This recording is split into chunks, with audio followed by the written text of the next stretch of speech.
Well, I was watching one of your videos, and a caller called in, and he said, "Well, Dave Ramsey said that I should only buy my house. I should buy my house and buy it in cash." Yeah.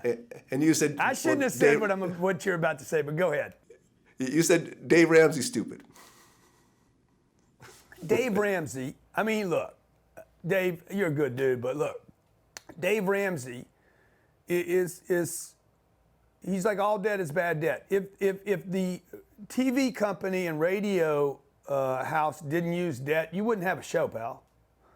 Like, don't bite the old horse in the mouth or whatever that saying is, the gift horse or whatever. Like, if you didn't use debt, you wouldn't have a show, right? The publishing company that publishes your books, if they didn't use debt, you wouldn't have a book. Like, it's not true what he's telling people. What happened to Dave Ramsey was he took on too much debt, it busted him, and he went on to become an educator that debt's bad. Well, yeah, but then he goes on to say you shouldn't borrow money. He wouldn't borrow money to buy a car. He would ride a bike to work. Stupid, man. It doesn't make any sense. You live in New York City, you might need transportation, right? If you live in Kansas City, you're probably going to need a car because you might live in Houston, Texas, you're going to be 45 minutes outside the energy corridor. You're going to have to get there with your kids. I mean, it just doesn't make sense. So, lastly, I'll say this about Dave. If I was on TV every damn day, man, you know how rich I would be? Dave's worth about 50 million bucks. Okay, that's what my plane costs. He ain't buying a plane. I feel you, man. Like I said, I agree with you. Buying a house and even buying it all with cash to me is ridiculous. If you gave me $700,000 and said, "Hey, go buy a house with it," I'd be like, "Do you want to give me the $700,000? I'll do whatever I want with it." Right. Okay. But if you gave me a house worth $700,000, I'd sell it for $600,000 the same day, get my $600,000. And I'm going to take my $600,000 and I'm going to go buy $2.4 million worth of real estate that pays the debt down in 30 years, and it'll probably be worth $7 or $8 or $9 or $10 million to my kids. I'm not going to even be around 30 years from now. My kids wake up 30 years from now and they got a $10 million piece of property paid for that's paying $3,000 or $4,000 a month or $5,000 a month, no telling what the rent's going to be in 30 years. I don't want one house in some neighborhood that probably dies anyway. The neighborhood dies. Okay, so I think that the book that you're most known for is the 10X Rule? Yeah, probably so. That's probably right. Okay, so explain to me what that means exactly. Okay, I've read through the book, but explain what 10X means. Yeah, the 10X is a multiplier, okay? It's the super successful. And I would tell your viewer, you're studying the wrong people. People should be studying the most successful companies in the world, not individuals. Don't worry about Dave or Gary or Tony or Grant. What are successful people doing? One of the biggest mistakes I've made in my life was tracking people that were doing better than me. So what? Like I made so many dumbass decisions because Dave did it, or The Millionaire Next Door, that book.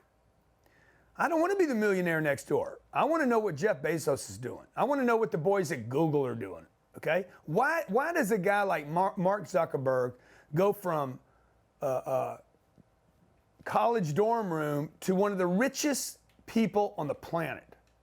That's who we should be studying. And don't listen to everybody else. Because those people have financial freedom to the point to where they can do anything they want. Like, you cannot mess up some of these people's situation. They couldn't screw it up if they wanted to.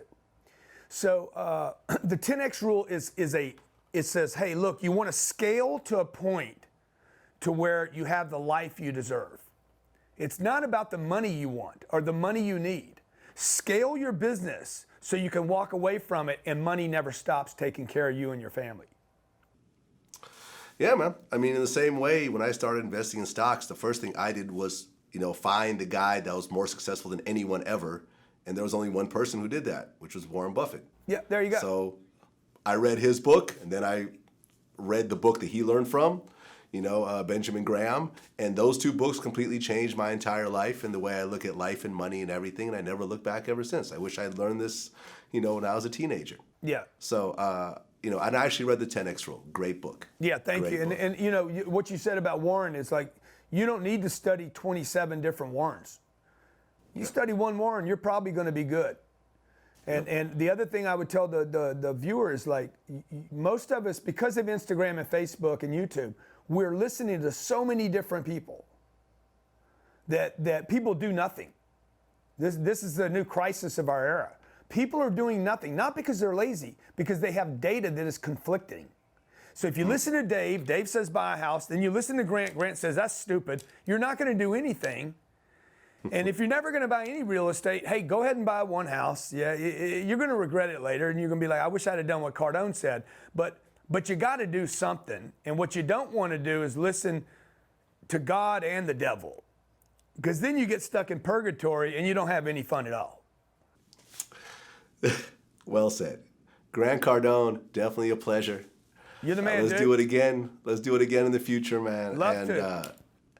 Excellent advice, and definitely appreciate you sitting down with me. Anytime I can do anything for you, I will, all right?